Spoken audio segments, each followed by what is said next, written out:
Good evening and welcome to the February 8th meeting of the Zoning Board of Appeals. I'd like to first ask everyone to please silence your cell phones and other electronic devices. I'll start by introducing the board. To my right is Jerry Patamas. He is an associate member of the board. My name is Terrence Hurry. I am the vice chairman of the board, and I will be the acting chairman tonight since Ken Foreman could not make it. To my left is Kimberly Beelan. She is the clerk of the board. Next, we have Ed Van Kuren. He is a full voting member of the board, and Bob Dugan, who is an associate member of the board. We also have Sari Boudreau, who is the zoning administrator, and Megan Pittity, who is the recording secretary for tonight.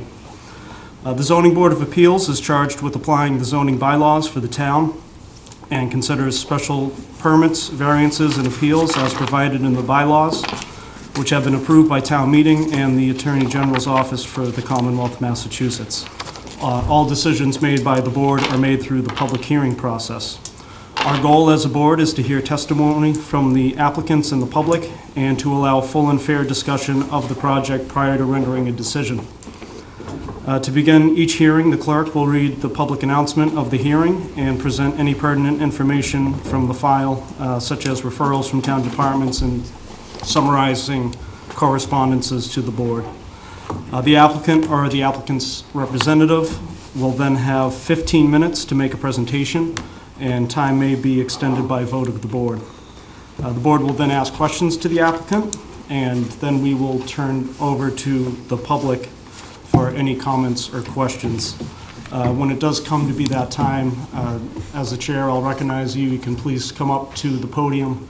Please state your name and your address for the record, and you can make a general comment about the application, questions, concerns, and I do ask that you make your comments through the board, and then we can ask the applicant to address your question or any issues that you may have. Let's see here. After that is done, the board may close or continue the hearing when we're satisfied that we have enough information presented by testimony and information in the file to make a decision. By motion and vote of the board, the hearing will be closed. Alternatively, we may continue the hearing to a future date and time certain if we need more information. And after the hearing is closed, there's no more testimony to be taken. With board discussion and decisions, the board may further discuss the project among ourselves and make a motion to deny or approve will be made and voted upon. The motion will include a summary of key findings and conditions that we may deem appropriate. An affirmative vote of 4 members is required for approval or denial of motions on special permits, variances, and appeals. Any split vote, such as a 3-2 vote, is a failure to carry. And under Massachusetts general law, if a special permit is denied, the applicant cannot return to the board for 2 years unless the project is substantially different than what was already presented. So tonight we have 1 continuation, we have 2 new hearings, and we also have some open meeting agenda items. So we will start with the first continuation scheduled for 6:30, application 99-17, McGuire, 38 Worcester Court, Falmouth. So we received correspondence from John Poloni, and I'll just read it. Sari, it looks like it will take a little more time to prepare the revised plans for submittal. In order to allow enough time for the board to review prior to the hearing, I'm requesting the hearing scheduled for February 8th be extended to February 15th. This is 2017, but of course he means 2018, and we will have revised plans into you next week. So I have a question about that before we act on that. The plans, did they give you kind of a time frame for submission of those? They were submitted today, Oh, they were, this okay. afternoon, late this Great. afternoon, or early this afternoon, yes. Okay. And the PDFs are being sent, so hopefully I receive them and send those to you guys. But Thank you. they are in the office for you to start to review. Thank you. So I will move to continue application 9917 to next week, February 15th, 2018 at 6:30 here in Town Hall. Second.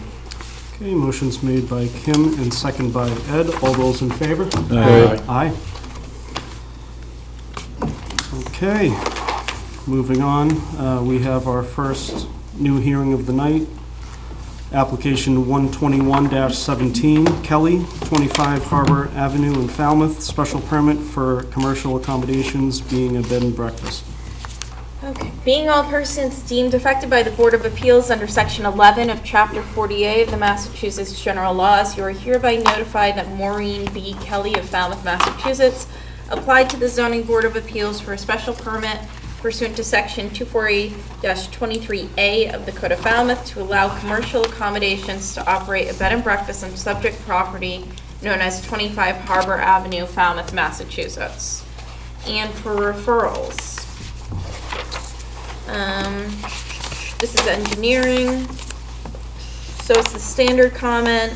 The project must not direct any stormwater runoff to public property, abutters, or rights of way. Please clearly post house number. Planning had no comment.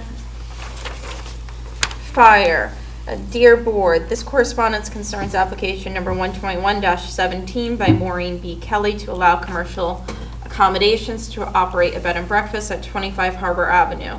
The building will have to comply with Chapter 9 of the Massachusetts Building Code regarding fire protection systems. Please feel free to contact me with any questions. Sincerely, Lieutenant Mel Trott. Assessors had no comment. Amwater had no comment. We also received correspondence, 18 letters or submissions in opposition, 7 with concerns, comments, 5 with no opposition, comments, and 60 in support. Excuse me, Chairman Hurry, for the record, Yes. the 2 alternates are sitting as voting members on this? Yes, they are. Thank you. One second. And for the applicant, if you could.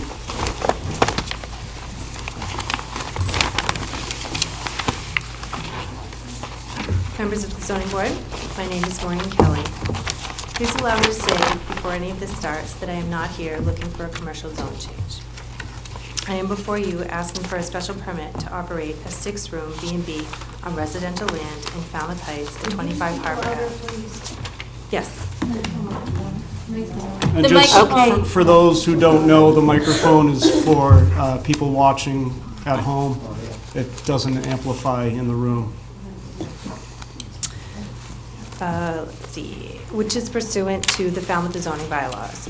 The top concerns that have been brought to my attention are noise, trash, and traffic. Trash will be in secured barrels that are underneath the back deck and out of the view of the abutters. You can see that on page 3 of the packets I distributed. There will be no dumpsters on property. A 6-foot fence was erected in 2013 as a buffer to the neighbors. An additional group of Leland cypresses, approximately 8 to 10 plants, will be planted as a secondary buffer for the abutters, shielding them from the parking area, in addition to the existing trees on the left-hand side of the driveway. That's shown on page 4 of the packet.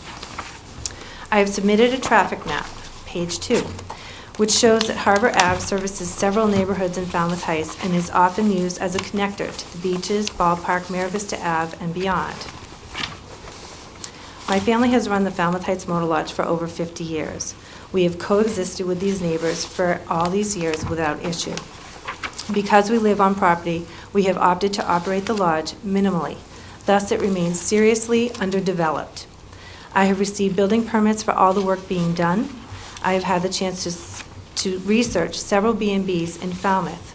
Most, if not all, operate on residential zoned land, which is significantly lesser in size. We have 2 right here in Falmouth Heights that operate on residential land with special permit. One has 10 rooms on approximately 1/4 acre. One operates 4 rooms on approximately 1/10 of an acre. I'm proposing 6 guest rooms on over an acre.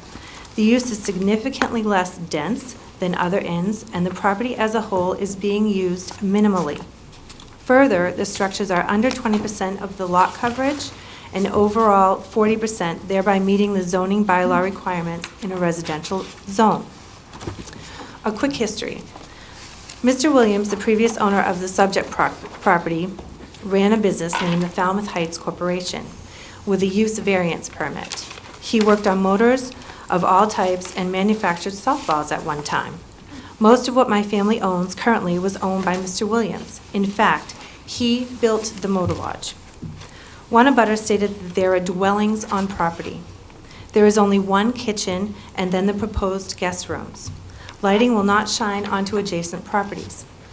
As a single-family homeowner, we had several options available to us: transient rental, 4 unrelated boarders, 4 dwelling units as apartment rentals, or a B&B with special permitting. When we read the bylaws, the special permit for a B&B suited us best. Falmouth's guest rooms are diminishing. At one time, there were over 2,000 guest rooms in the town. Now we have just over 1,000. This 50% decrease means less taxes for the town. Guest rooms generate tax dollars for the town. The bed tax pays into the general fund. As a licensed B&B, we will be contributing to the overall tax base. Many of the residents are unaware of the definition of a transient rental. Transient rentals are rentals that rent nightly and are booked over third-party booking sites. The difference between me as an innkeeper and that of a transient rental operator is that they are almost always absentee owners. As an innkeeper, there is control, management, and oversight. Most of the time, transient rentals do not contribute to the bed tax, yet enjoy all the luxuries of the town, like curbside trash pickup, clean beaches, manicured public lawns, like the ballpark, for example.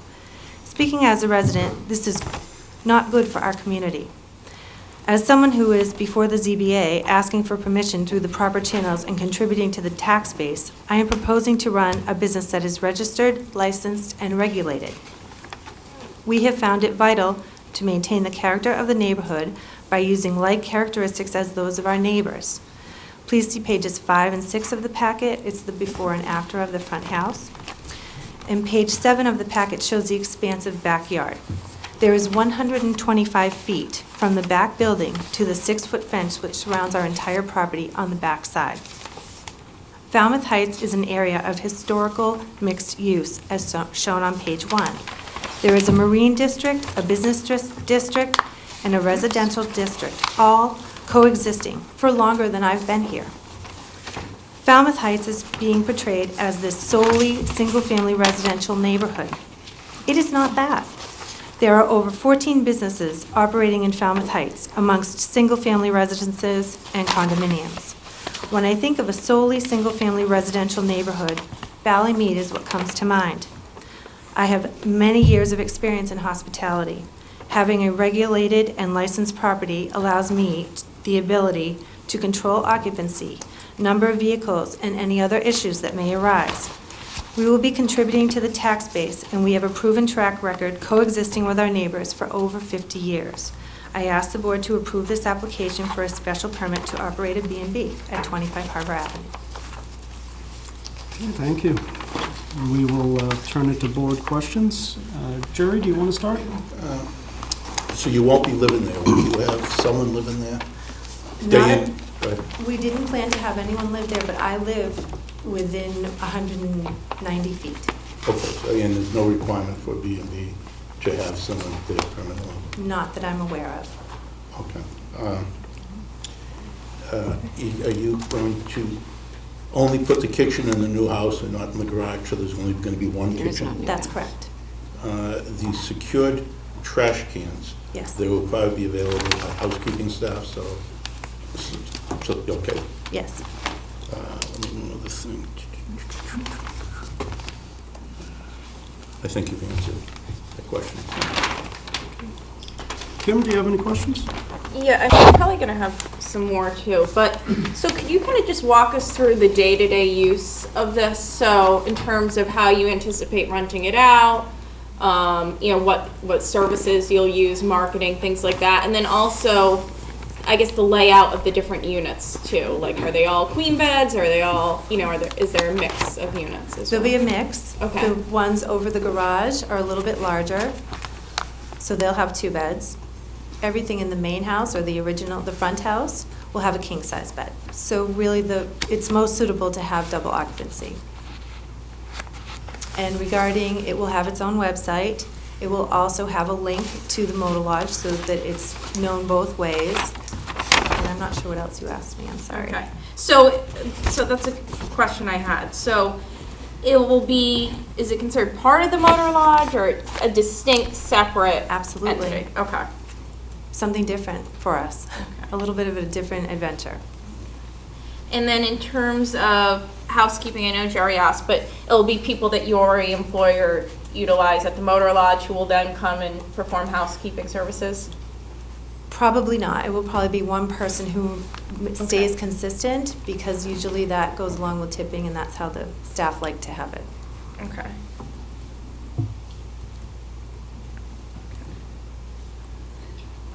Okay, and then there's just the one kitchen in the main house, no Correct. other kitchen cooking facilities. Okay.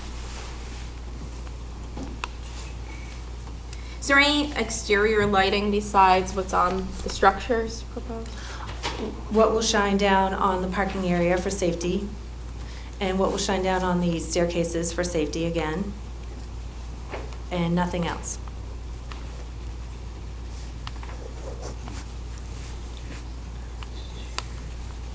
Okay, that's all I have for right now. I usually have more, so. Thanks, TJ.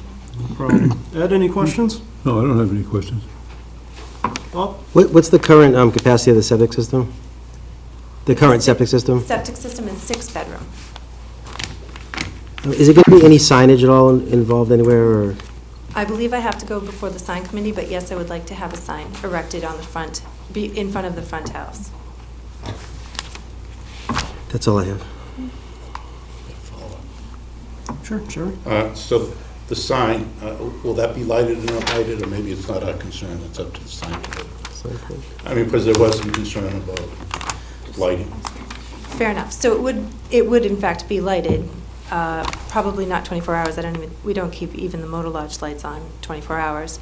But if that's something that people find distracting, we can put the sign right on the building. Yeah, I'm not going to go, the other thing is, I think it was from you, I was definitely in support of your, the file has a number of single-family homes that might be almost considered transient, that rent out on Airbnb. And there's a significant number. So that in itself contributes, or not contributes, to the traffic, correct? Yes. So you will not be advertising on an Airbnb? I had no plans to, no. Can you as a B&B? Yes, in fact, many hotels are in fact getting on the bandwagon and putting it on Airbnb and VRBO and many other places. Well, how's that from a transient? They're the same. Oh, okay, I misunderstood. Without Yeah, license. they are the same. The Without tra- license. Without license, without being Oh, okay. registered, and often without Board of Health coming in to inspect, fire coming in to inspect. Transient generally means kind of operating under different regulations, none. Thank you. All set, Jerry? Follow-ups, TJ. Sure, if you want to jump in, Kim. Yeah, sure. So I'm just trying to make sense of these plans. So how many garages are proposed? Is that just, are there none? They're existing. There's 3 garage doors down on the first floor. Okay. So what's the use of that right now, and what's that proposed to be? Garage is Yeah. currently the use, and the upstairs is the proposal. Okay, and so you'll maintain the garages down below? Correct. Will that be used for guests, or? No, for us. Okay. All right. And I just had another question, but it's escaping me at the moment. Okay. Oh, trash pickup. Will you have like a dumpster on site or anything like that? There'll be no dumpster. We Okay. intend to put it out at the front Okay. each week. Open year round as well? We haven't explored that, probably not. Okay. Innkeeping is 18 hours a day sometimes,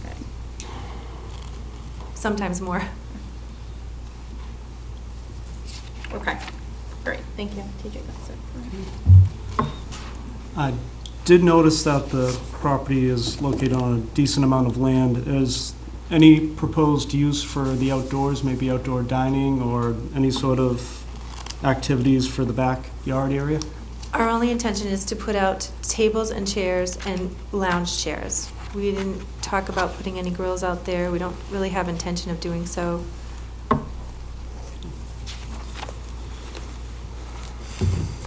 Sari, do you have any questions at all? No, I just want to clarify for the board that with the transient, what she's talking about transient, these are homes in the area that rent out their own homes on Airbnb. In the town of Falmouth, you're supposed to have a special, a permit from the Board of Health in order to rent your house. But there's a substantial amount, and that's what she's talking about when you look on Airbnb. Those are posted on that map as well. And they're not licensed Okay. and not inspected. And either next to, contiguous to, or within 100 feet of many of our neighbors. Right. It's shown on the map there. I did want to touch upon the referrals that were sent over from engineering and the fire department. Engineering made the comment to contain all stormwater on the property, and with your current plans, do you think that'll be so? It should suffice, yes. Okay. And from Falmouth Fire and Rescue, they just made the note to comply with Chapter 9 of the Mass Building Code regarding fire protection systems, so I assume... We reply to them, and if that's, we've explored all that, and we will continue to talk with them regarding what they want. Okay. All right, that does it for me. Does anyone else have any follow-up questions? No. Okay. We'll turn it over. Thank you. You can take a seat. We'll turn it over to public comment, and usually we start with those in favor of the project, or any general comment, and then followed by if anyone is opposed to the project.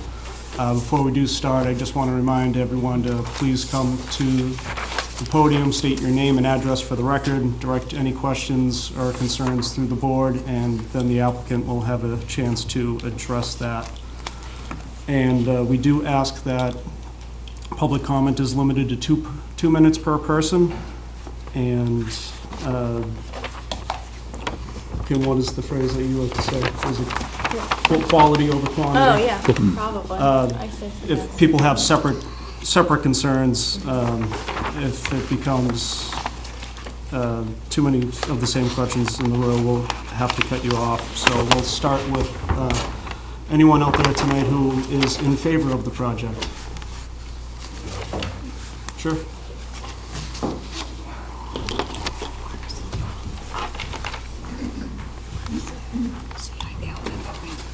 Hi, my name is Mark Sofone. I live at 58 Davis Road in Falmouth. My wife and I are owners of La Cucina downtown at 237 Main Street. Tim and Maureen are very good friends of ours. And just a quick story, just so you know how on-premise operators they are. During the summers when they're running the hotel, they would come over to the restaurant and eat. Just a quick story. And I can't tell you, 9 out of 10 times, one of them had to go back to deal with issues with the motel or hotel. So they're very conscientious operators. That's all I have. Thank you. Yep.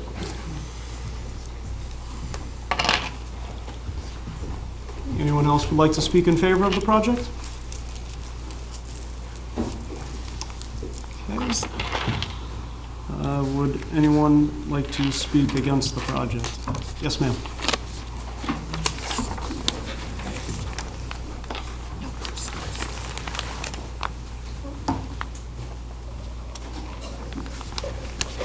Just thought some of the people would like to see.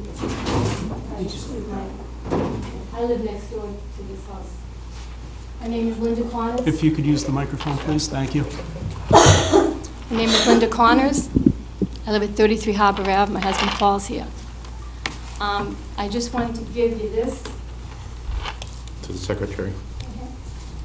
Clerk. Clerk. Been demoted. I guess so. I've just handed her 24 opposed, and I gave her a map of those people. They are all surrounding the property. There's only the people that we had somebody come and look today at the list, And out of the 60 that are pro, none of them live in the area except for maybe 3. 3 or 4 live in the Heights. One person is kind of close, who's a good friend of Mrs. Kelly's mother. The thing I just wanted to show, I have just a few questions. I wanted to know why they waited 3 years, because they've been working on it for 3 years before they applied for this permit. They've just gone ahead, kept going before they even finished. And I wanted to know why it was okay in 2015 and 2016 to start the project before they got a permit, and I will show you where. I've taken pictures where they started. Use the microphone, please, It so the comes off. TV can hear you. Thank you. I took pictures. This is what they started right here. They started to put a side door. You see the house now. They had put a door here, which I almost died. I live next door. I had to look at that. It was the most oddest thing. This is on January 8th. It was on my camera. And then they had started back here. They started working. They put a dormer in. This was nothing here, and they built this all up. They enclosed those rooms back here. And then I went to the town, a bunch of neighbors. We wrote letters, and she got a permit. After that, they closed it down for a couple of months. They got a permit. Now, we have been asking them for a long time what they were going to do. They always told us they were going to live there. That was they're going to be their home, and they were going to rent out their house, which was fine. But I knew when they were building this what they were doing. They were extending their hotel. They're trying to extend their property in the hotel. As you can see, I take this at night. Now you see the water problem here? This was taken on January 23rd this year. Show the water here. They see all these lights. They start at 4 o'clock, and they come off at 7 in the morning. And I live next door. I see it. They shine into my house. And there's nobody living here. And they have one at every single door. They have one every door. They have one on the side. They have a halogen light in the door, as you can see it, and in the front. There are 4 exits in the back, just in the main house, and then one in the front. So it's like a single, they're like single-family units. And then over the garage, I've looked at the plans. As you can see, they're working in the garage now. They just took, this is what as you can see, I also have all kinds of equipment out here all the time. It's been like that for years, boats. This is what I had to deal with the summer, the garbage, and they used to bring their hotel garbage down there.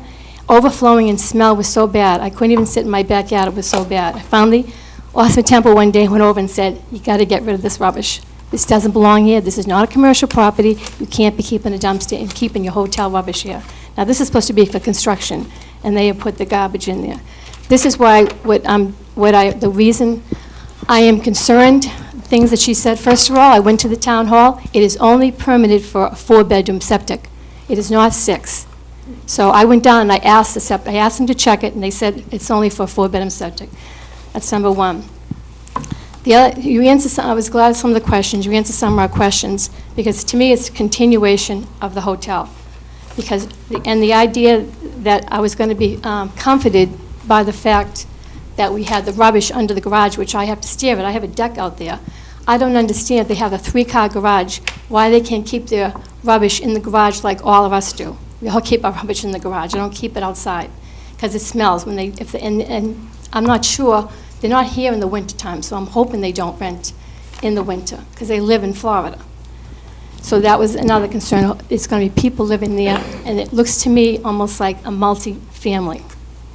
So one of the concerns is, she mentioned the lights. We have halogen lights out there. That was my other question. Letters, let's see. Oh, the other thing I just want to make sure that you know, if you look at those letters, none of them, those 60 people, live in our neighborhood. We have to live there, and we have other people who might want to speak of our concerns of what this is going to do to our neighborhood. Our street is not, we don't have anybody on our street that rents out their house. I'm a year-round renter. There's a bunch of us here that are year-round people here, and all of a sudden, this street is turned into a hotel, and that's my biggest concern. Thank you. And the other concern is that they tell you one thing, they're doing something else. And I don't want to be the police. I don't want to be going up there all the time saying they're doing this and doing that. That's my other problem. You want to have Maureen address those questions?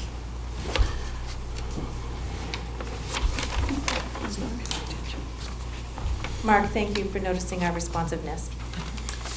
Actually, there are people that wrote in from Falmouth Heights, so that is incorrect. There are more than just one.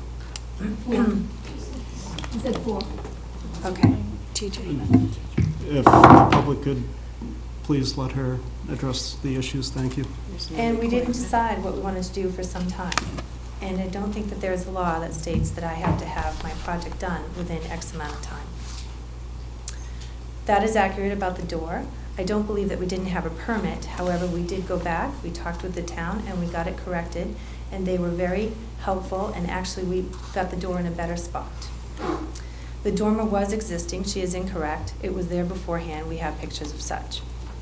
I've never talked to Mrs. Connors in my life. In fact, I didn't even know that was her.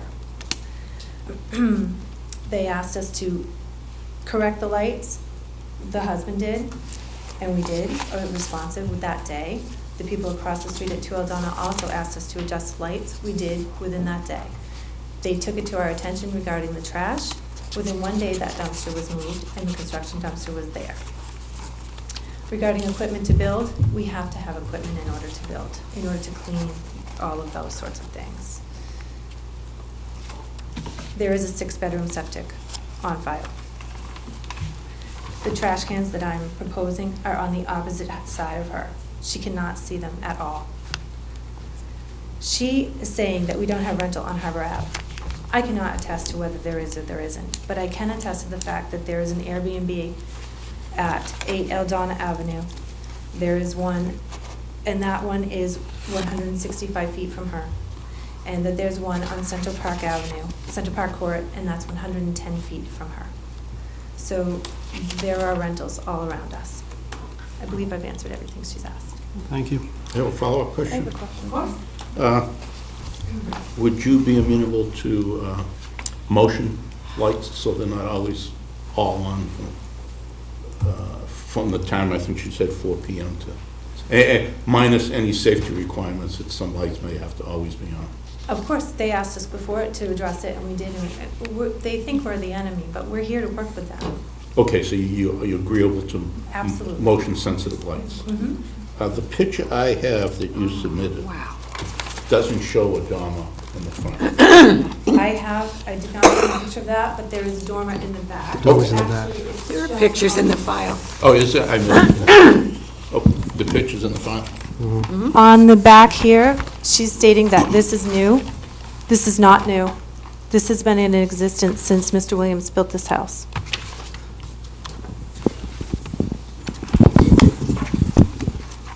Jim, you had a Yeah, follow-up so question? there was Sorry. just I think there was a question regarding building this out, waited years to apply for the use permit, but you haven't been using this as a bed and breakfast? No. No. Okay.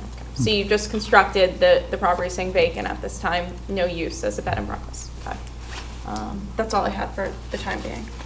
Thank you.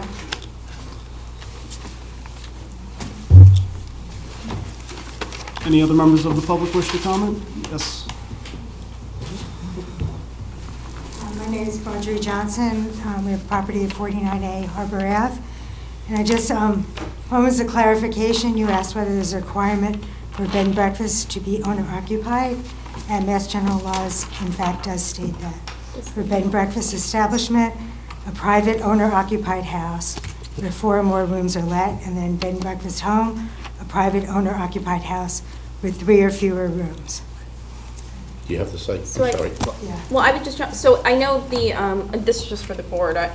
I'm certainly not an expert on the innkeeper statute, but I happen to have a case about bed and breakfast and innkeepers. And so that's state general laws, and she'll have to be licensed, I think, as an innkeeper, but that's not within, obviously, our zoning purview. It is, though, if you go to the Falmouth website and you pull it up, it comes up with the merged food code, which also references that same Another language jurisdiction. for bed and breakfast. Right, yeah, but our board is just concerned with permitting uses, a special permit use under the zoning bylaw. So we don't maintain or enforce the general bylaws. I think that would be the Board of Selectmen. And We're the Board just of here, as in Board of Health, Sri pointed out, we're just here concerned with the zoning aspect of the application. So whether she needs additional relief from another board, that's not within our Okay, how purview. does that get identified, though? And If the board So we approves would this, go they to can the make a building condition that they follow through with all their other permitting and regulations as required. Okay, and that's, I mean, can that be specified? I mean, I don't know. And the question was asked, is that a requirement? And it is a requirement. So, the other question I have is about parking. My understanding is that the. Do you want to direct it to the board? I'm sorry, Thank that that there's now parking is rented out for ferry parking, and I want to make sure that that is not going to happen at this property. And I don't know, even just on the site plan that I saw, where they're going to park the cars for 6 units. Some of them may have more than one car coming in, and I didn't see that.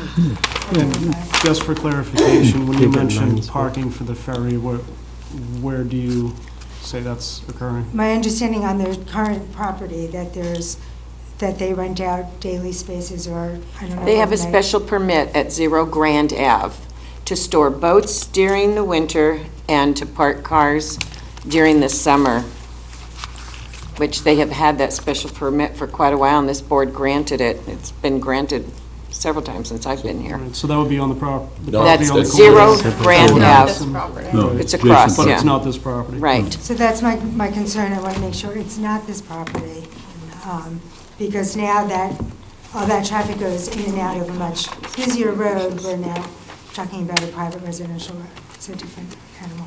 Thank you. Thank you. May I address? Sure.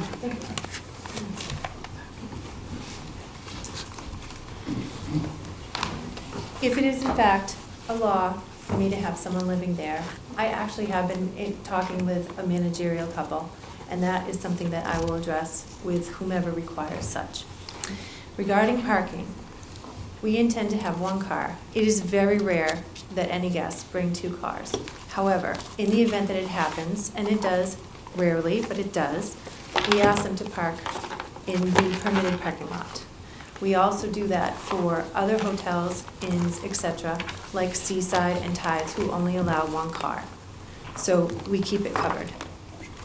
And just a follow-up question there, how many parking spaces do you have proposed? There's 8. Eight. There's 6 and, pardon me, 7 and a handicap. That's without the garage. There's 8 handicap. It's in front of the garage. You have 8 plus the handicap, so 9. Yeah. 9. So it looks, on the site plan that you submitted on page 3, I think we're counting 1, 2, 3, 4, 5, 6, 7, 8 spots and the handicap spot Right. behind the existing dwelling. Or is there 9? Yeah, it'll be 9 9, total? yeah, 9. 9 total. 8 plus Yeah. the handicap space. Right. Oh, that's right, because we were asked to move the handicap spot. Right.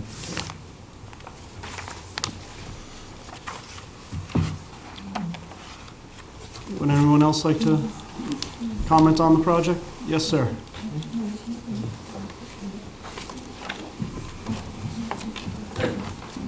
I'm Dan Roy. I live right across the street from the proposed change. Yes. I want to say, my wife and I live here year-round, and frankly, we get along well with the folks across the street.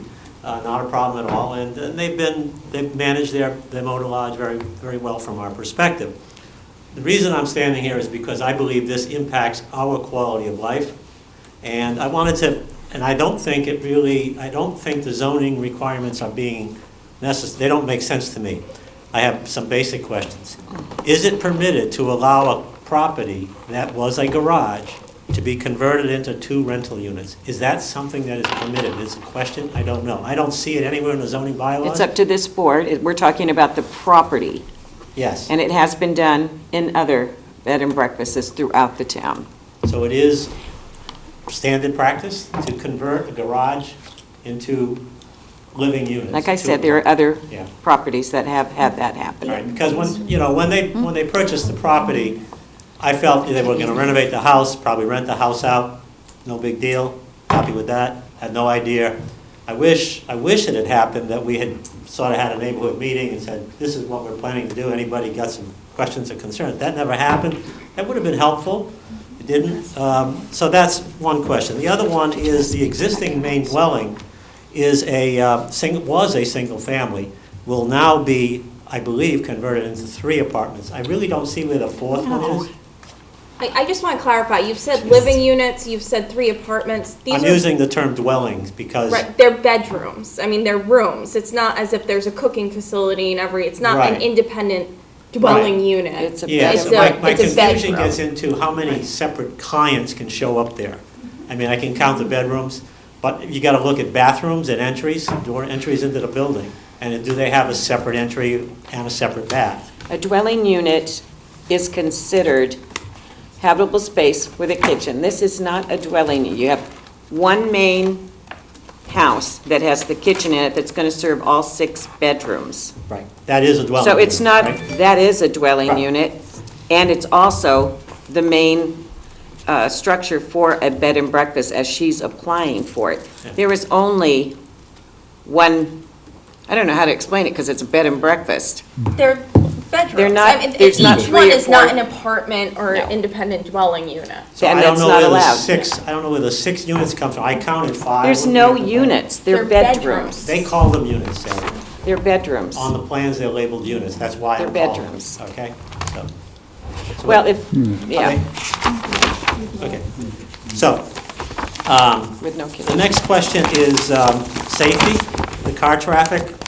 By my count, there are 6 legitimate dwellings per the zoning board definition of dwellings today on that section of Harbor Ave. Mine is one of the 6, okay?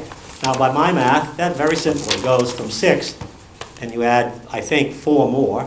That includes the existing one. You add 4 more customers that can pull into that driveway. That now brings it up to 10. 10 new, I don't care what you call them, units or rentals, rental areas, will now be 10 instead of what currently was 6. So I look at that as a 67% increase in the local traffic in that section of Harbor Ave where I live, okay? So maybe we can, you'd like to comment on that. The other thing that I found interesting is that the state laws, Chapter 40A, Section 11, all that good stuff, talks about parties in interest. That's the term that's used in the state laws. And they have to be within 300 feet. And you mentioned at the beginning of this presentation that you folks mentioned that there were 60 in support. That is completely and totally misleading because they are not parties of interest. They are people who are, I read them myself today. I spent an hour over at the office looking it over.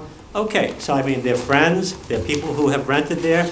A number of those so-called 60 did not have addresses on them. So I don't even know who they are.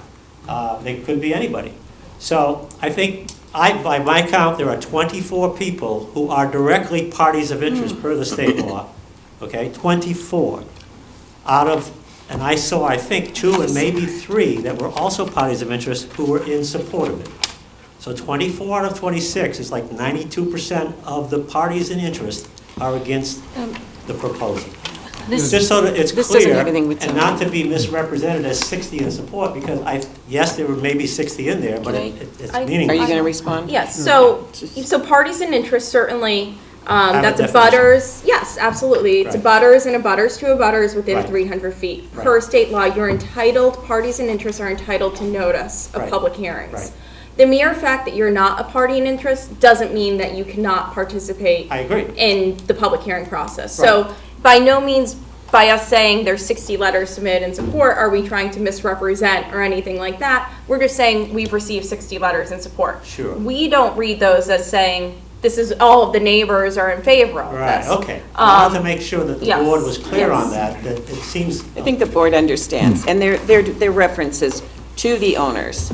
And it happens with every application, Yeah. not just this one. No, You go to any application that we get, and there's people from all over, different states, who are giving reference to their character, their business, Right, or whatever. sure. That's not part of Mass General Laws, Chapter Right, 11. that's my point. Mass General Laws, That's Chapter basic. 11 is a requirement where we have to notify people within 300 feet. They're the ones that get the notice of public hearing. And I would respectfully request the board that when you're considering this application, that you consider the parties in interest per the bylaws and per the state law, as opposed to others that are generally in support, which I understand can be of influence, but certainly has nowhere near the weight of the people who are the immediate abutters and abutters of abutters. Okay? So, whatever that means. I'm not a lawyer, but, all right, so basically, that's it. So I ask you folks, when you do review this, I personally have no problem with converting the house. I have a big problem with the garage all of a sudden becoming rental units when it's clearly on the plot plans in your submittal as a garage. Just label the garage. So what's up with that, basically? Did you say you had a Yeah, question? so which property do you live at? Right Which across the number? street, 22 22 Harbor. Is it Right. 22? Yeah, He got a special permit to raise and reconstruct. right. Thanks. So that's my concern. Thank you.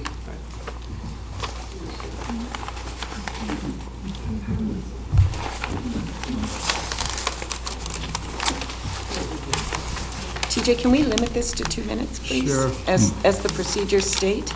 I'll keep better track of that. Thank you. Hi, my name is Ellie It's the same Hickey, thing. and my family has owned 20 Central Park Avenue for 50 years, and I've had the benefit of enjoying that house for 50 years. My parents, Dr. J. Walter Crowley, and my mother, Eileen Crowley, purchased our summer home in 1968, so I know a lot of history around the area.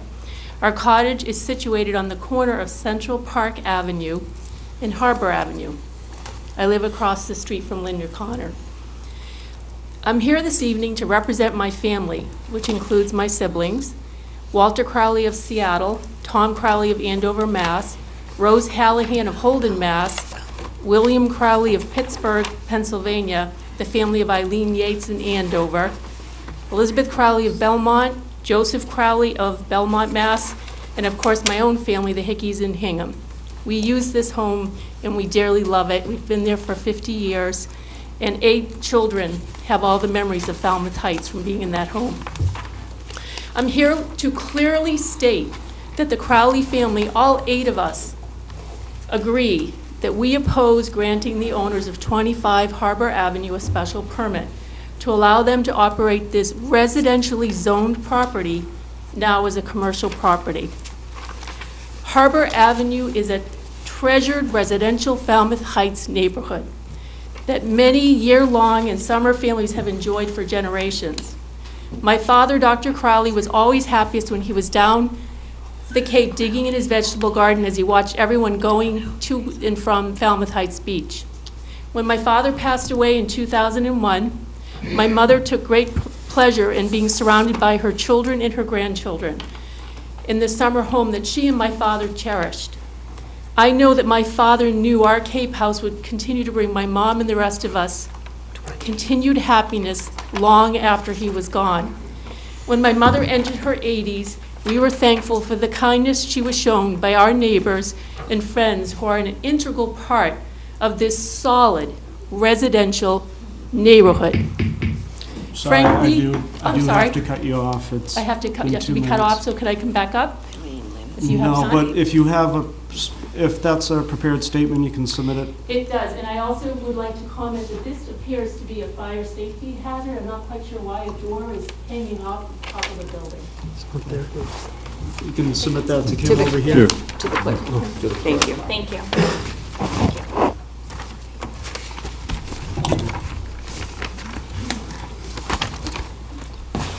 Anyone else like to make any comments?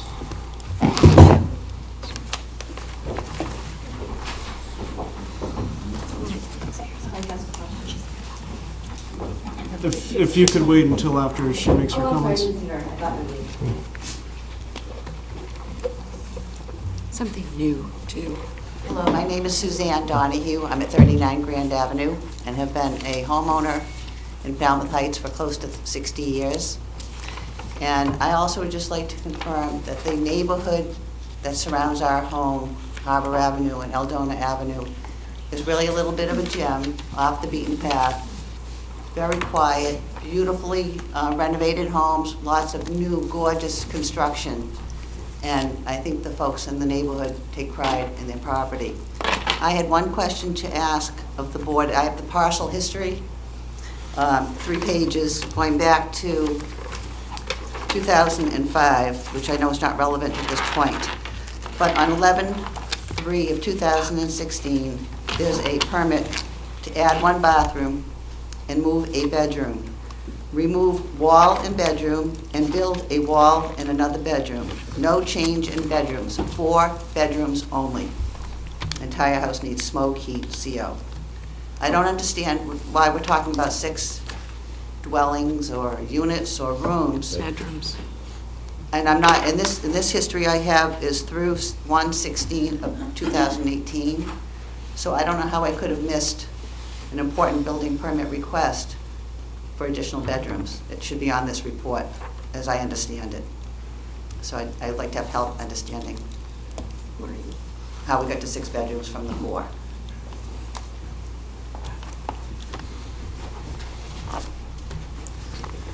When we first acquired this house, we did not know what we wanted to do with the house. And it was a 4-bedroom back then. It was in existence as a 4. And when we started thinking about things, we started with a 4-bedroom. As time progressed and we realized what we thought we might want to do with it was changing. We lost my father. There were all kinds of changes within our family. And when we looked at it, we realized we're very good operators of a hotel. Why wouldn't we be good operators of an inn? So we decided we would go again and ask for permitting in order to add 2 units, dwellings, Bedrooms. rooms. They are in fact rooms. And that's how we got to 6. Can I have a follow-up question? I think we probably cover this anyways, because the Board of Health has to weigh in. Do you have a Board of Health certificate approving 6 bedrooms? Well, one, we haven't been toured by Board of Health yet, but we have a septic system in place for 6. I'm sorry, a septic system Is in place for 6. for the Board of Health. Yes. I went there today, I went there. Excuse me. So, we can't have members of the public making any comments while, What I think Ms. O'Connor is saying is, I think we went in starting with a 4, and then we decided we wanted to go larger. I don't know why the paperwork isn't there, if in fact it isn't, but I do know that we were permitted for a 6-bedroom. thank you. And just for reference, the Board of Health does have to sign off before this is a B&B to verify that the septic meets the bedroom Wanted the public count. to understand that too. And one more thing regarding that, I think that it is found that guest rooms are lesser in use than a home would be. It's up to the Board of Health. Yeah. No. But it is in fact, Well, Title V. Yeah.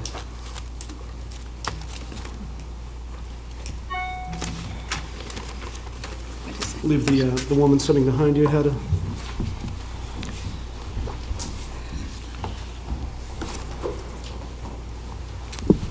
My name is Denise Harley, and we're at 6 Central Park Court with my sister here. I have several questions about the what appears to be a deck that's coming off the back of the garage now, what the use of that is going to be, what the lighting is going to be. This directly overlooks our backyard and a small guest house that we have on property, in addition to our neighbor's backyard, who's not going to be here. And then what the access for the residents or the guest is going to be to the beach, how they plan to go. Will they be cutting through other properties instead of going all the way around, and what that will do to the neighborhood and the traffic. There's already a ton of foot traffic. We have people trying to cut through the yards already, and I know that there's a fence on one side, but it doesn't appear to go all the way around. So what those plans are and what that means as far as nightlife and noise at night, and things like that, because right now the lights overlook our backyard and there was never anything there before.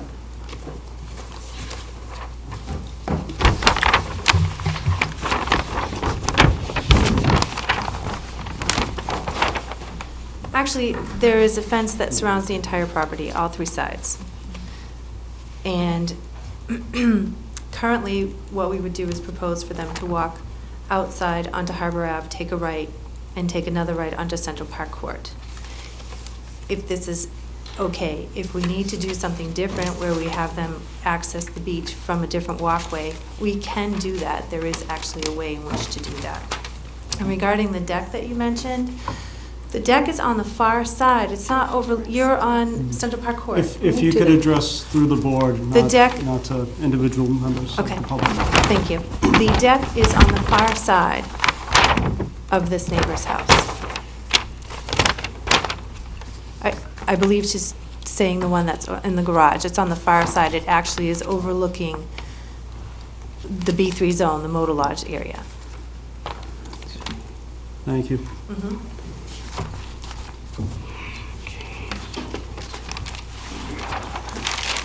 Anyone else care to comment?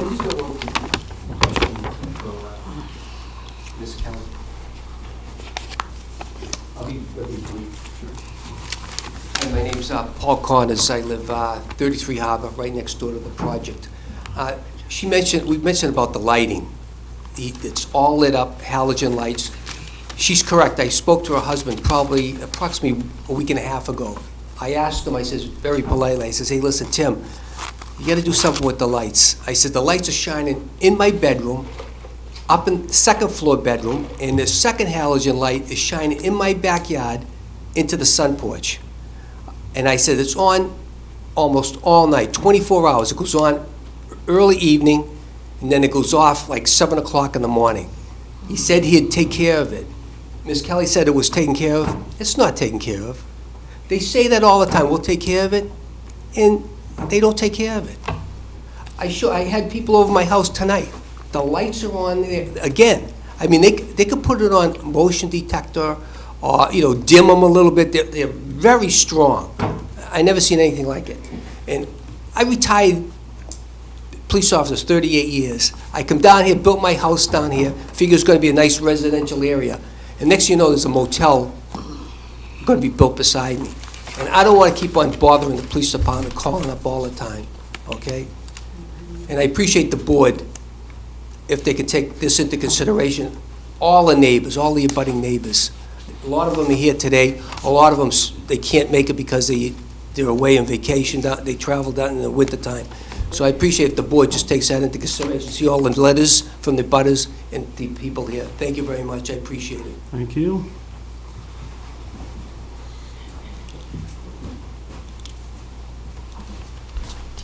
My husband did say that he addressed the lights, and if there's more that we need to do, we don't live there, and we are not living on their property, so if there's something else that we need to address, we are certainly willing to do so. Regarding responsiveness, when he asked us to do that, as I said, Tim did tell me he took care of it, but they asked us to move the dumpster, which was last summer. That was moved one day after they asked. Again, we have responsiveness. We listen. Thank you. I have one other thing to say. These folks who are talking here, they bought in a mixed-use area. There's all kinds of business uses around here. That's why so many people like Falmouth Heights. We can walk to everything. We have everything. They also aren't mentioning that they have transient rental literally next to them, within 100 feet of them, contiguous to them. Those have no control. They're sleeping 10 people. There's a 3-bedroom that's sleeping 10 people. I have at least a chance to monitor what's going to happen. You have no idea what happens with absentee ownerism. Okay, the comments are getting a little repetitive, so I just want to ask if we do acknowledge anyone to come up, please have it be something new. She hasn't spoken yet. Okay. Yes, please, back there.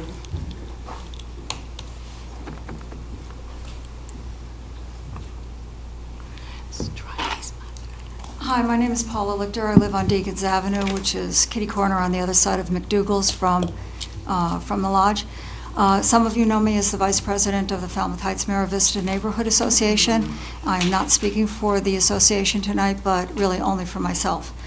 I wanted to just bring up, I waited until the end because I'm not either for this or against this. I'm speaking neutrally and have a question. My initial confusion was because the application came under 240-23A, which specifies commercial accommodations. And it's my understanding that bed and breakfasts are allowed on residential without a special permit. And so or maybe an initial special permit, but it's confusing because of the commercial. So I think some of the people I've heard from are worried about future commercial use of this large piece of land because the backyard is so long and goes all the way almost over to Grand Avenue, where where there are other houses that are B3. It's surrounded by B3 zoning.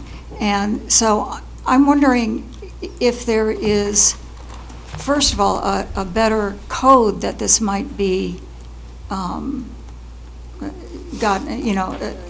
accomplished to have a license under. I didn't say that very well, but you know what I mean. And the second thing is, if you approve this under 240-23A, would you consider just conditioning against any commercial use in the future of this large backyard area so that, it doesn't, they could sell it, who knows what will happen to it in the future. And so if it would be conditioned against commercial use, boat storage, et cetera, then whatever the Kellys do with it in the future, no matter who owns it, 50 years from now, it'll protect the neighbors in the area. There is not a better code, by the way, and that would take a zoning change if you want to change things. There is a definition in the bylaw for commercial accommodations, and it's premises for rental to transient guests, including boarding, lodging, tourist home, motel, hotel, or inn. Right. So the town has kind of grouped all of that together. Right. Anything that you rent outside of. The other thing I would just say is, this isn't a springboard to every commercial use Right. that you could ever make at the property. It's limited for this specific purpose. Oh, That's okay. why they have the special permit. It's not a zoning change, so they're not all of a sudden zone business and can do any business use. The property is zoned, It's residential. It's RC. Well, I didn't know if it was. Yes, So see, residential, this is a special permit use. It only authorizes this specific use. This specific And usage. On the property. And if we were to allow it, we condition all of our special permit uses. So there would be certain conditions that would have to be complied with. Okay, great, thank you. You're welcome.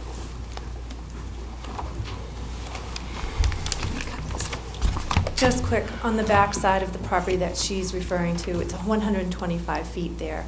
We have sprinklered the whole entire backyard and put in all grass. So I can't imagine why we would want to do that. We are not proposing to tar it. We are not asking for additional permission to park any vehicles there. Thank you. Anyone else like to comment? Yeah, I didn't get to finish. Something new. If it's something new? Yeah. I have a Good question. zoning. My name is Eleanor Hickey, and I have a question about the stormwater. I'm wondering if there's going to be an engineer who will take a look since the property has changed so much. There's a tremendous amount of vegetation that's been removed. I came down from Boston this afternoon and drove around the area, and because I know it so well, visually, the trees, it was amazing how many trees had been taken down. And I really am concerned about the abutting properties, not only for the stormwater, but also for their privacy. It was a bit shocking when I came up to see Mr. Williams' house and saw that there was a fence all around it. It actually made me sad to see that. And then the garage itself, I was overwhelmed with the size and just looking at all the pavement. Previously, it was set back. Mr. Williams was very respectful, and he did have a business there, but he managed it well, and we were really unaware of it. So, we really would like you to take a look at that stormwater issue, and I think you might need to do a peer review with an engineer to make sure that when all is said and done, that the properties surrounding it are protected. Plus, I'm concerned about the number of septic systems on that property in aggregate. How many systems are there? I believe the plans That's show up to one septic system that will be connected to both the main dwelling unit and the current garage. And has the Board of Health actually ruled on that system to say that it's adequate? It's not our purview, but we do go by referrals from other town departments. If they installed a 6-bedroom septic, we can assume that it was all done according to town regulations. It will have to be approved by the Board of Health before occupancy is taken. And also to address your concern regarding the engineering's referral of containing the stormwater on the property, Yep. I would have to double-check the plans, but it's typical for the board if the engineering department does make that comment about containing the stormwater on the property, which they do in almost virtually every application we see. We do require Dry wells. Dry wells, thank you, Sari. We do require dry wells to be installed on the property per the application, or the applicant's engineer's design. Okay. The other concern is commercial creep, is what I'm calling it. I'm sorry? The other concern is commercial creep, is what I'm calling it, just moving it all up the street so close, again, to the Connors property. I was really taken aback when I saw the fence, and I understood why Linda and her husband are so concerned, particularly when they see a door above the garage. You know, it's very different look and feel than the other homes on the street, on Harbor Avenue, and I think it's really important to consider that when you make a decision regarding this application. Also, I think we need to be really thoughtful about the water in Falmouth.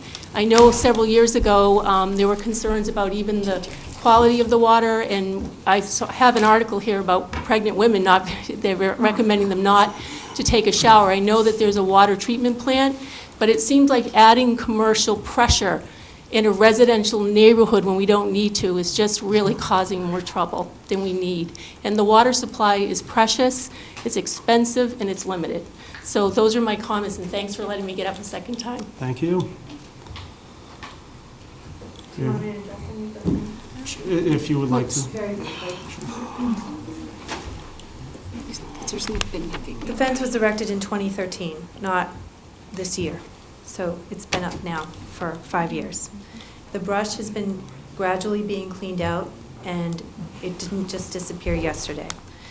And regarding the pressure of the water, we do not change the pressure of the water for guest rooms that I have ever heard of. And within regards to keeping in character of the neighborhood, the front house is cottage style, and we were very aware of that when we went forward. And the back building now has a gambrel front, which is, again, keeping in character. I believe there's at least 3 that I can think of that also have a gambrel front right next to us.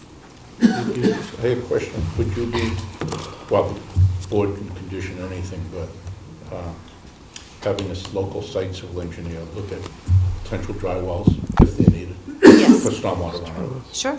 There's plenty of room to put a dry well in. Thank you. Is there something new? No. I'm sorry. Let's go. You already made a comment. You've already made your comment. I'm going to have to ask you to sit down. We have. Thank We've you. seen it all. Thank you very much. Okay, the comments are becoming repetitive. I'm only going to entertain a couple of more questions, and please, if they could be new comments, issues, anything.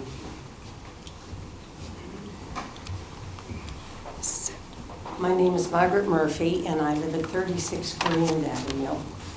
It's very difficult to comment because it's so difficult to hear, frankly. But the one thing I keep hearing is the fact that this area has rentals and there's people renting out things. This is a very residential area. I have lived on Grand Avenue since 1964, summer first, but year-round since 1973. My neighbors are here tonight. They are year-round residents. We don't have these people renting and taking off and doing, I mean, that's what I'm hearing. And I just want to clarify, this is a residential area, Grand Avenue, and the one piece of property on Grand Avenue, away from us, is a 4-unit motel that Mr. Lynch put up in a residential area. So we have not been served on Grand Avenue. We have not been served by the town of Falmouth in that respect. And I certainly hope for this other community, you serve them well. This is residential. Thank you, That's Ms. all Murphy. by special permit. So I think it might make sense to have board discussion. Yeah, let's- Do you think you're ready? Yeah, I think there's we've heard a lot of comments. My sense is we're going to, sorry, TJ. No, go ahead. My sense is we're going to have another hearing on this, but I think it might be helpful to have some board discussion as to, because I have some questions, I have some things I'd like to see. So I know maybe it would be helpful to have feedback. I mean, maybe everybody else doesn't feel the same. Start off, go right I ahead. think that Okay. would be helpful, and Great. since So we we'll- want to kick it off, Sure. go right ahead. So I just want to make a note about storm water for the board. The proposed coverage here is 9.5% where 20% is allowed, 18.3% proposed total lot coverage where 40% is allowed. So in terms of impervious versus pervious, it's, you know, fairly low in general, what we usually see, especially in Falmouth Heights. A couple other things. I would like to see some additional screening along the perimeter, especially in light of, So you mean a landscape plan? a landscape plan would be good to see some additional, I know that there's a fence which provides screening, but some additional greenery. Leland cypress Plants, is yes, along kind of the outer bend. I'm concerned personally about this notion of maybe extending the use of the motel, but it seems the commercial accommodation has the same definition, it fits in there. So it's not as if it's bed and breakfast is allowed, and correct me if I'm wrong, Suri. So if the motel was to extend, say this is an extension of the motel, is that permissible? Well, she Because gave it's testimony categorized- that this is yeah. separate than, Yeah. and it will be run separate than Right. the motel, so that's her testimony. I think it would be good to And I have believe a- it'll have a different name as well. Right, well, I think that would be good to have kind of for more details submitted as to that, which would help if we were inclined to grant it to condition. Those are my kind of concerns. I would like to see, I know you submitted for a referral from Board of Health, just something in our file. I'll see if I can get certifying something out that. of them. And maybe, I think Jerry's question was a good idea, just if the applicant could submit something about the stormwater containment, just to have somebody review it. So those were my concerns. So you mean for her to contact her engineer so he can Yes. give an opinion of what? That's just discussion. Did we want to include low-level lighting or anything like that? We're not closing the No, hearing I'm yet. just No, talking but I about, mean, as things that she may want to come back with. That's something you option can to condition explore. if you approve the thing. We don't have to see it in the plan. maybe else. But she's given her lighting, she's told what the lighting's going to be. Well, just that, with the size of the lot that you have, and we were talking over an acre lot in the Heights, which is pretty much non-existent in general. And she could, if she wanted to, try to develop up to 4 units for the size of the lot. The architecturals seem to try to make it look fitting in very much with the residential neighborhood. When you turn down Harbor Ave, you see the first house that's been a raise and reconstruct, and some of the other architecturals. There's one going up right now on Central Park Court. It is not a commercial zone change. I mean, I can understand if abutters or neighbors here suddenly we're doing a commercial zone change, but this is not a commercial zone change. It's still a residential zone lot. And there are rentals in the area. There are general rentals in the area. If you searched online, I mean, there's nothing stopping for any of the residential houses to rent out their houses for the summer. You know, leave for a couple of weeks. Some have been doing that, yeah. And they've been doing it, and Yeah. there's a lot in the area. You know, the screening idea, I think, is a good idea. There's been issues on some of the lighting. I don't know if you'd put the screening towards the end of the fence line or towards the house versus blocking, lights at all. Making sure that all the lighting goes down on site. That's one thing that she said, so maybe you can just give a You know, plan. work She with did the say plan it's with the- on the house down towards the parking. Yeah. The deck off, when I did the site visit, I mean, the deck off of the garage does face more towards the motel section. They seem to be trying to keep it away from neighboring properties to give them a little more privacy. But I think there's a lot of minimal changes here, and we're getting caught up in complete zoning changes, and It's not that. it just isn't that. I mean, somebody could come in here and really do something on the site that could affect the area. But I think you're not opposed to continuing the hearing. No, I mean, we I can mean, I get, think it was some, a general engineering question. on the water runoff. We see projects all the time with single-family homes that are about this size that, handle water runoff. I don't think there's gonna be an excessive, but there's nothing wrong with seeing that from an engineer, just to make sure it's encompassed on the site. There's enough parking, and when when you're looking at the bylaw, it seems to pretty much comply. They've stayed on the minimal end. They haven't really tried to push. Yeah, this is one of the most minimal ones we've seen in a long time. Can I make a motion to continue? I was going to say, we are leaning toward a continuation. Are there any other concerns that the board would like to make the applicant aware of? So if we do continue this, she can address all of our concerns properly? Maybe just landscape plan, lighting plan, screening. Stormwater and the lighting? You know, people have brought up signs. If you had an idea where the sign might be, maybe just something to show us where a sign might go. I mean, I know we have a tight schedule. The stuff to be submitted couldn't be subject to administrative review. No. It has to be another. It's the board's choice, but I prefer the board to do it. Okay, no. I was just looking at our schedules. I've already administratively approved things on this property, so. No, for next date, if we were to continue it. Well, when can? How long do you think it's going to take you to get together this information? Less than a month. 2 weeks. 2 weeks, March 1st? But it needs to be submitted a week in advance. Is that pushing it? I think everything can be engineered maybe where I run the property, but I'll ask them to rush. Well, the worst-case scenario is they can condition dry wells. That's true. Otherwise, this is going into May, because I just don't have room on the schedule. Middle of April. About March 29th. I got a 40B. That's strictly for the 40B that night. I think she said March 1st. We don't have the engineer. We can always condition it. deal with dry wells. You know, adequate dry wells. Are these board members going to be able to be here March 1st is the question. Yeah, I can. Yes. Yes, unless I die.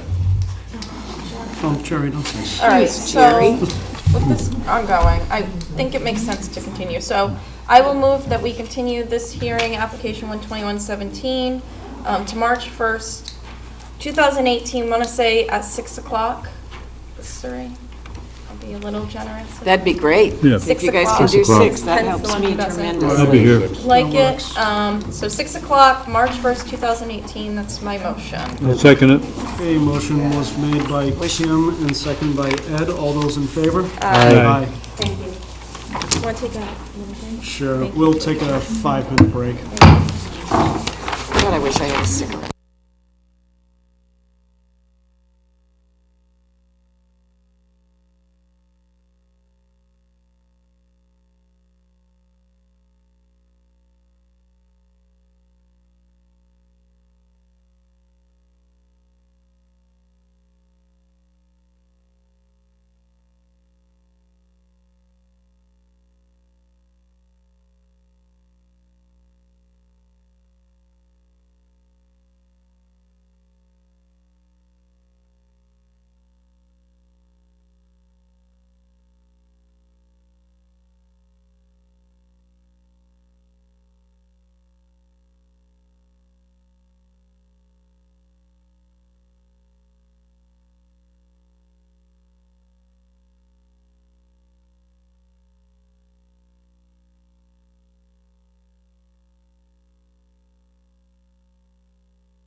Okay, and we are back. For our next hearing, we have application 1-18, Granite City Electric, 133 East Falmouth Highway, East Falmouth, special permit for temporary storage container, yearly permit.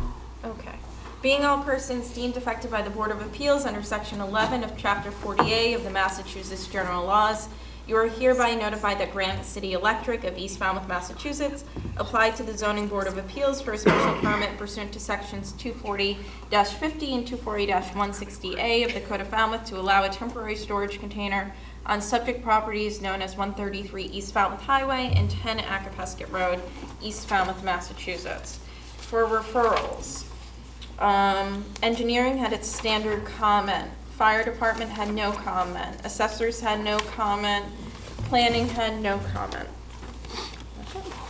And for the applicant, we have Mr. Drewley. Yes, good evening, members of the board.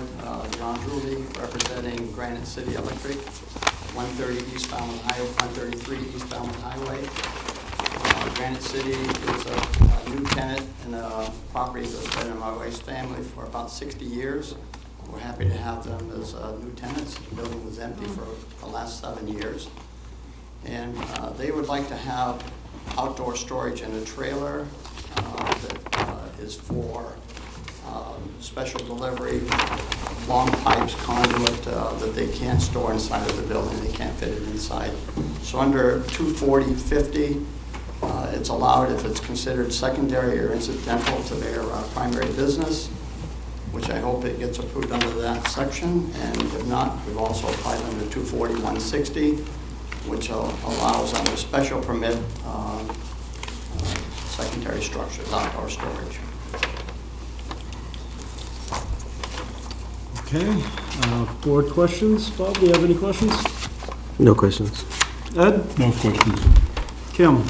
Yes, so I guess why is it located where you have it showing on the site? Is there any magic to the location?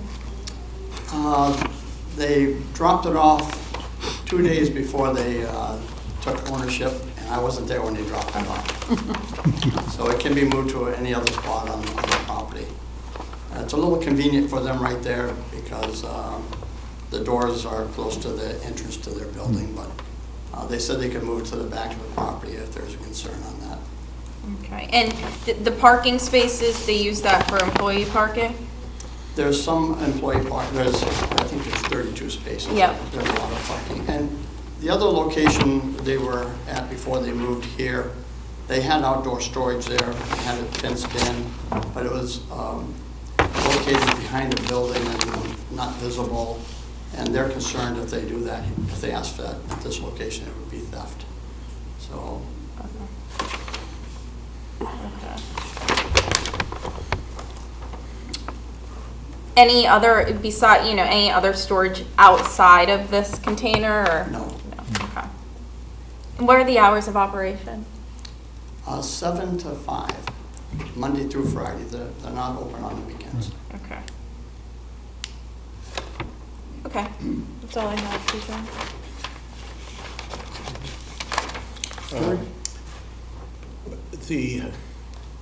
The trail is pretty unattractive. Would you consider, I would think, put a stockade fence around it?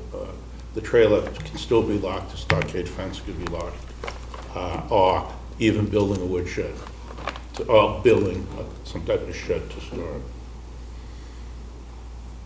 I'd have to ask them about building a shed. I don't know if that's what they would want to do. The problem is the length of, it's usually a long conduit that they put in that storage shed. And as I said, before they had it outside and they could stand it up, and they had a 10-foot high fence and chain link fence, and there was no issue. But here they just can't. I don't think they could build a shed. What about a fence? What about a fence? Well, something to just ease the... I think easing it would be to put it at the back of the property, back by the dumpsters, but because it's tall, I think it's 8 feet tall, so putting a fence around it's not gonna... Okay. I mean, that's just my opinion, but... No, it's a good point. I'm only speaking for them. No other question. Thank you. Okay, and I believe the trailer, it's taking up 2 or 3 parking spaces, and I believe you did state that there was adequate parking on the property. Yes, I think there's 32 spaces, and 90% of the business is electricians come in, they pick up some wire, pick up their stock, they're there for 15, 20 minutes and gone. And the proposed location is, you stated it is convenient for the tenant. It is but convenient for them, yes, but if the board prefers, they certainly can move it to the back of the property. In terms of maneuverability around the lot for any clients that may come, trucks, and anything like that, they don't have any problem navigating the parking lot? There's been no issues. And the other thing they like about, I forgot about this, where it's located, we have a substantial nightlight on the gable end of the building. And their next door neighbor is a restaurant that's open till midnight and serves food, I think, till about 2 o'clock in the morning. So they like to have a little bit of lighting out there to protect their interests. Okay. Any other questions from the board? I don't have any. Suri? I spoke with Mr. Drewley about this and asked him if they could build a shed or something. When, I'm only stating this because the board didn't question 240-50. If you look at the definition of accessory, it's a building. It's not a storage trailer. Storage trailers are definitely for 240-160A. I think it is, or B, I can't remember right now. This trailer, he's going to have to come back every year to get a permit, which is why I suggested possibly building something, because I just don't see how the board, and I wish you'd take a minute to read your accessory building and accessory use and the definitions, and then read 240-50, because I don't see how you can do it under 240-50. But that's my opinion, and I'm not the board. What was the alternate one he? 240-160. 240-160 is temporary storage for issues like this, but it's a yearly permit. Okay, you said that.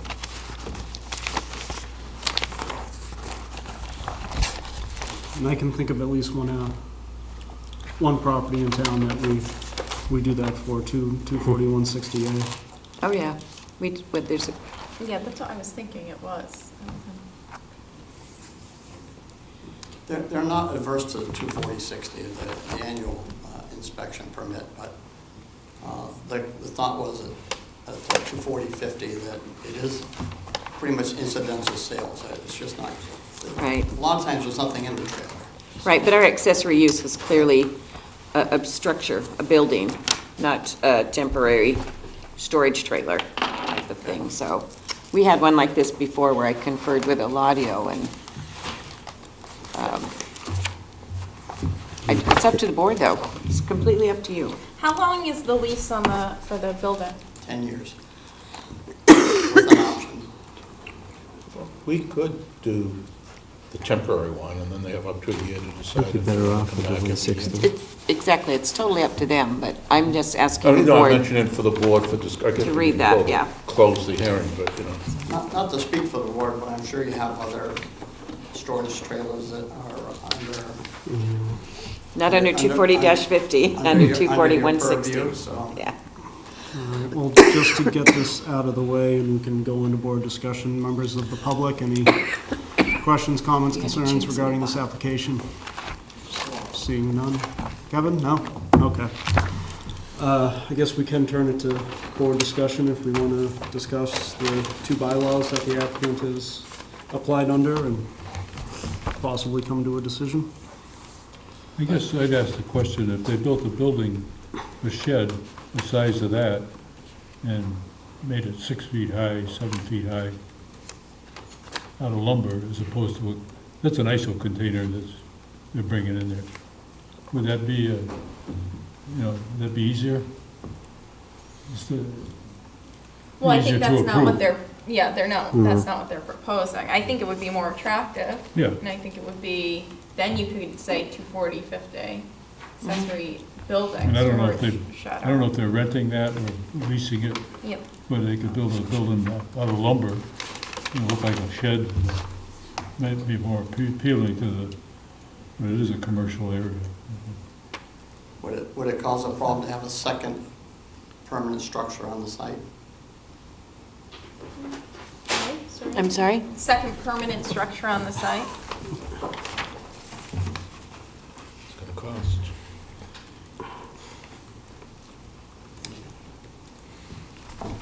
Well, Pro bono work.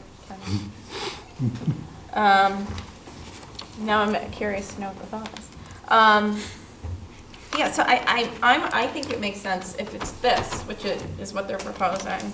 I think the year, we approve it for a year. Under 160. And they can certainly come in if they say, okay, we're really using this, and next year they say we want to build something. They'll give them a year to think about And what if the they decide to keep it, if there's too. issues, they'll know. And I think, I do appreciate that it's, in a good location for them, but I would like to see it further back in the property, I think.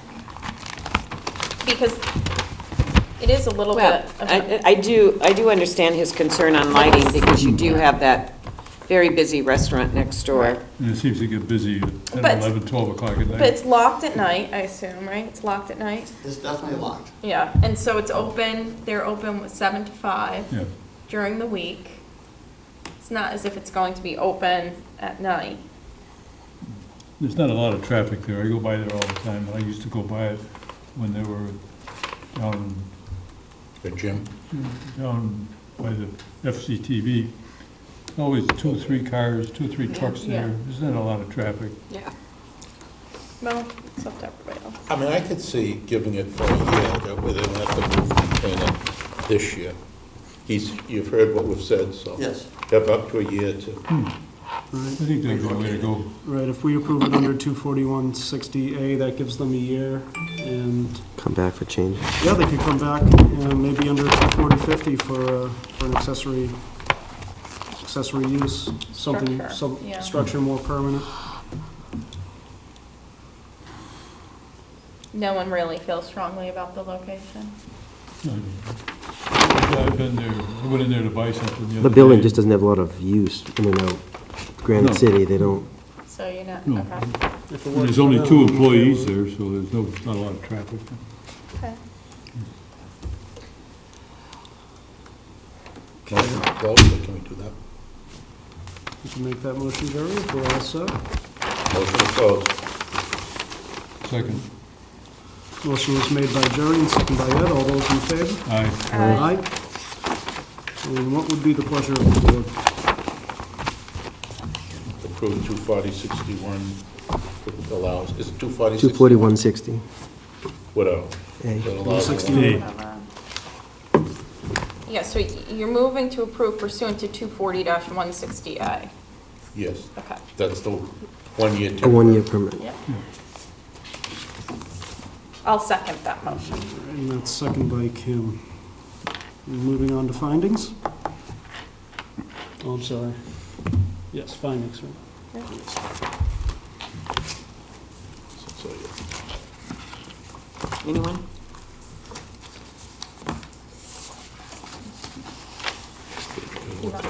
Go, Jerry.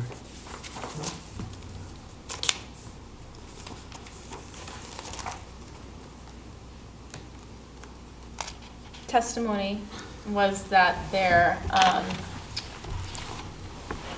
didn't write anything down. So testimony that this is, use or increase utilization of the site for the tenant, that in its current location, it's near the light for security purposes and ease of access, that there's more than sufficient parking. We do a finding that applicant applied under 24050 and 240-160A, and the board, after discussion, determined that it was more appropriate to approve the storage container under 240-160A for 1 year. 240-216.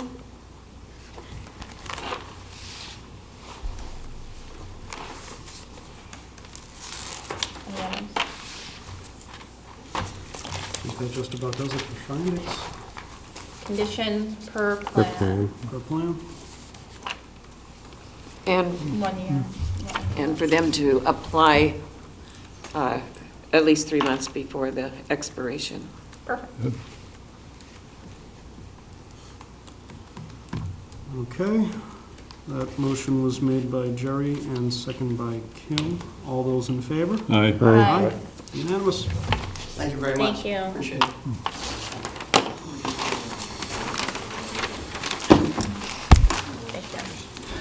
I want to know what he's doing. All right. I'm so curious. Moving on to our open meeting items, we have the minutes from January 18th, 2018, and January 25th, 2018. We're done. As of this afternoon. Just a couple conditions, that's all I do. Have we all had time to review the minutes? Yeah. Extra copies, sir? The 18th and the 25th? Voting members. Oh, I'm Do you not a want voting my member in copy? this one? Oh, okay, sorry. But you need a unanimous vote, but they're doing the minutes first. Right, so we've all had time to review the minutes of January 18th and the Yeah. 25th? Yes. Would Yes, anyone okay. like to make the motion to approve the minutes as drafted? Motion to approve is drafted. Okay, that was Bob, second by Ed. All those in favor? Aye. Aye. Moving on to our second open meeting item, board discussion and review of draft decision 91-17, Bogosian Development, 661 Main Did Street, they- Falmouth. Excuse me. You guys didn't do these minutes separately? Were all of you at these hearings? I was. I was. You're about to tell us, I think I was. I missed the second part. Okay, January 18. I just have to make sure, guys, I'm sorry. No problem. Yes, so they could do them together. So I We can't usually don't do them together, so, sorry. I can't comment on this next one, even though I'm not a voting member. The hearing's closed. It's up to the chairman. I don't, we have a voting member that was, the hearing was closed, Yeah.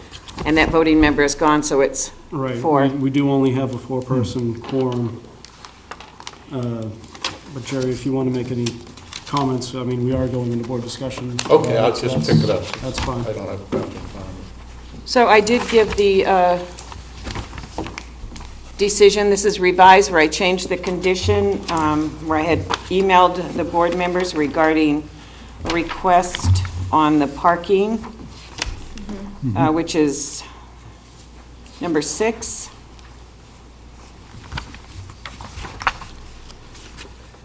And the striping, number 7.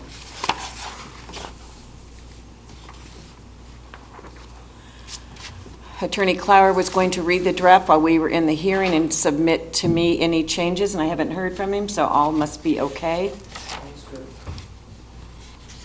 Does the board have any? I sent you guys all a draft Right, and then a revision. right.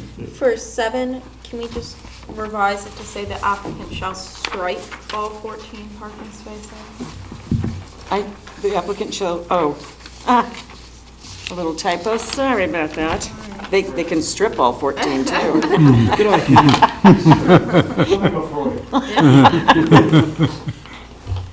Woo-hoo.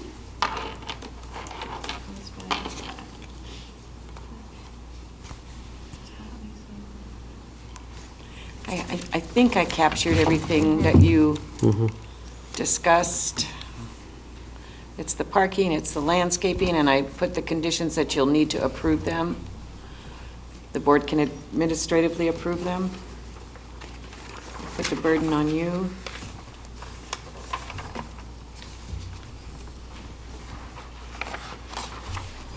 Did I do that? I did, right? I think it looks good, Serene. What about those 5 spaces on the westerly side? I thought it was going to be 3 and 2. Yeah, did I It not is. do that correctly? There's going to be 2 on the westerly side and 3 on the easterly side. Yeah, that's number 6 then. That Oh, condition. wrong one? Yep. Yeah, 7 has to do with this striping. Oh, okay, I'm sorry. Yep, okay.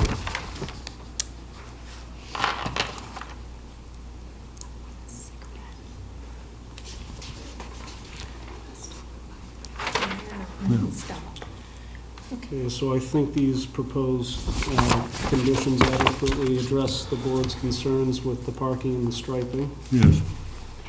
What about the findings? Are you okay with the findings? I didn't change those except for some grammatical corrections in east and west.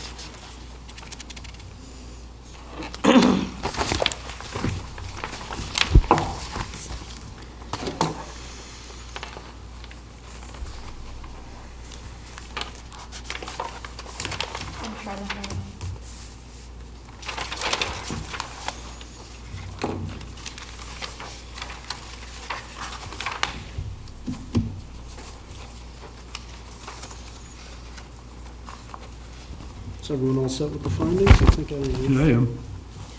I will move to approve application 9117 as written with the one typo fixed in paragraph 7. I'll second it. Okay, the motion was made by Kim and second by Ed. All those in favor? Aye. Aye. Aye. We'll note that it's a 4-0 decision due to the absence of Paul Murphy. As noted. Thank you, you Take as it well. easy. You too. When are you gonna start putting the second floor on? What's the brewery? After he submits a landscape plan. We'll, finishing all the engineering now, and then timing will be good, because we'll be able to get in 21, a month from now applied.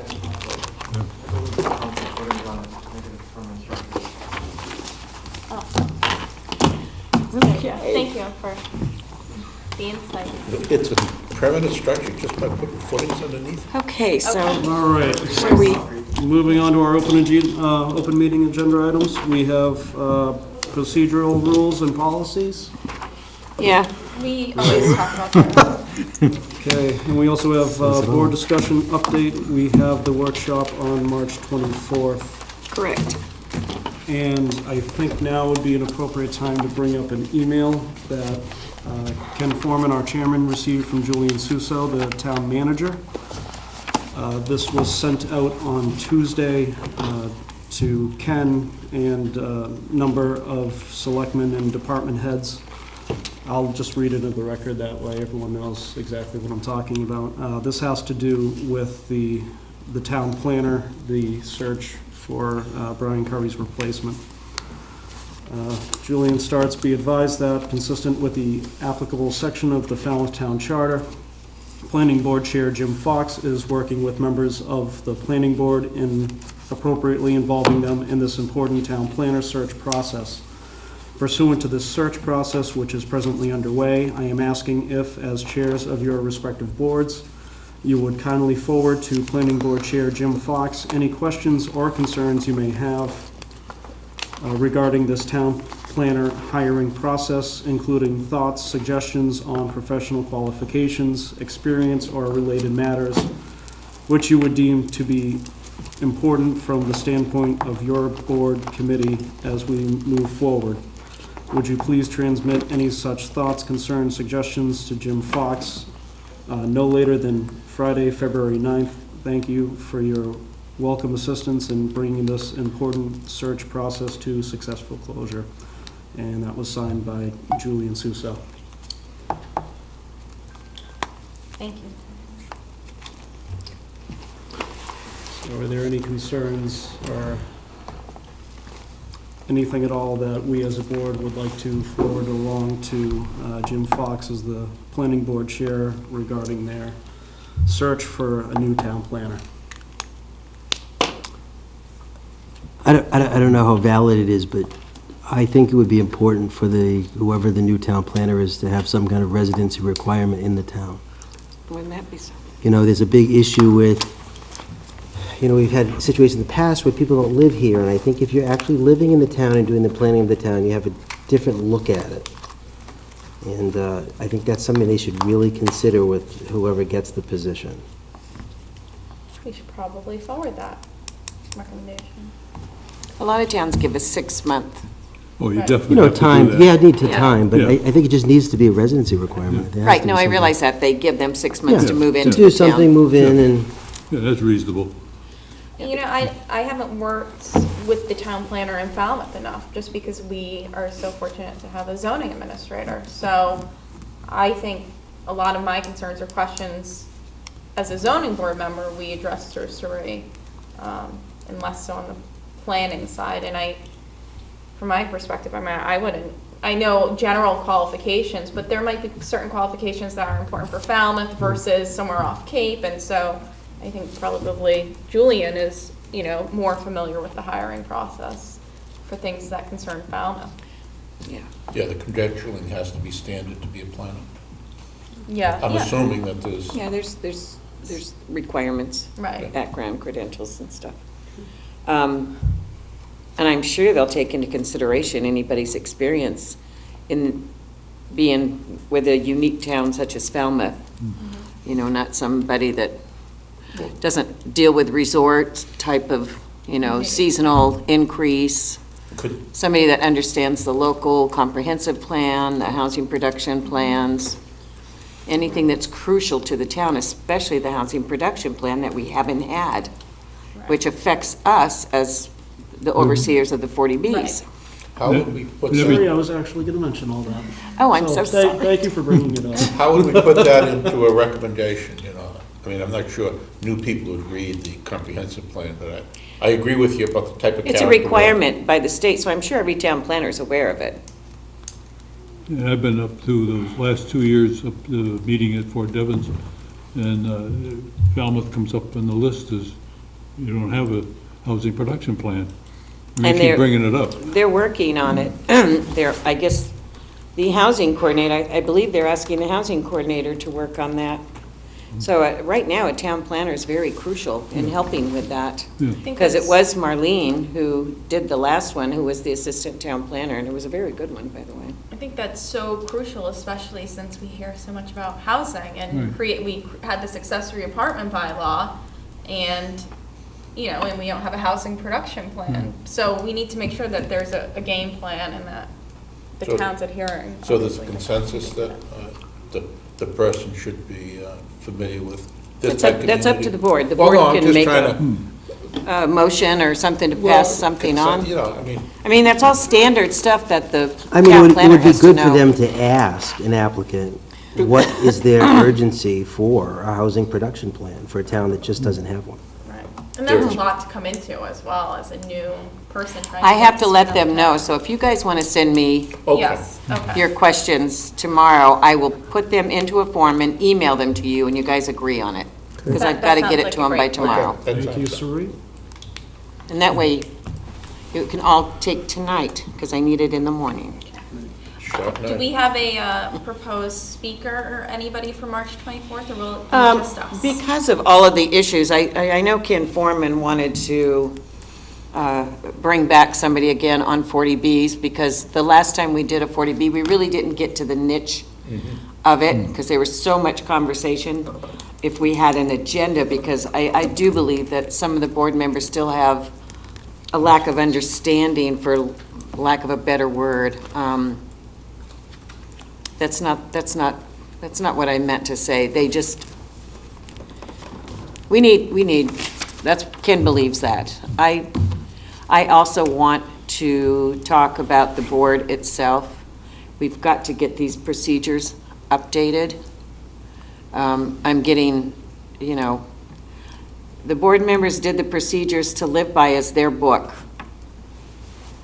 And I think that really needs to be looked at and updated, because it's just not happening.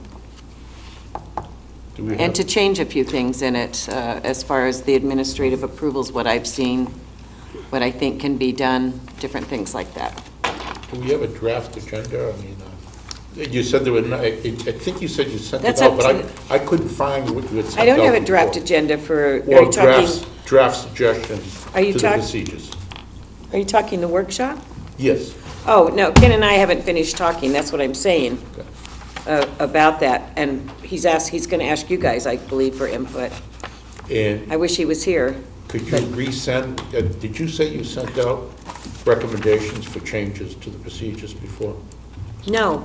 Oh, okay, I misunderstood. No, I'm working on them. Oh, okay. You guys were supposed to send me recommendations I of what you misunderstood believe, you. and nobody has. So, that's something that you guys need to do. Otherwise, it's all my ideas, which I'm fine with. Oh, you have good ideas. Yeah, but, you know, you guys are the one who are going to have to live with them. Well, that's good. Keep our feet to the ground. Does anyone have any future agenda items? Just that list. Seeing none, about that. I think that does it for tonight. Thank you. Oh, quick. Have we heard anything back on the accessory apartment discussion with the Board of Health? At the meeting with, the joint meeting, Yeah, no, I Oh, haven't heard anything. We did have a short meeting with some other individuals and came to the same thing, that we all need to get together and be on the same page, and I believe we're going to bring it up to the Development Working Group. the who? Development Working Group, which is primarily Oh. the regulatory boards and a couple committees, okay. engineering's involved as well, to discuss, so. Sounds good. I don't think there's any, yeah. I don't know who planning's going to send there now. Unless Brian's on Corey retainer. was there last time, so maybe Corey will come again. Isn't It's Brian important to have a retainer? planning board representative. Isn't Brian on a retainer for some things, or just I believe that. with Frank Duffy? No, Okay. no, I don't know what the status of that is. It has to do with Yeah, the okay. retirement board and stuff. Oh, I see what you're saying. All right. No one has any other future agenda items? I think we're all set. Motion closed? I think I can just bang Aye, it. aye. Okay. All right. Aye.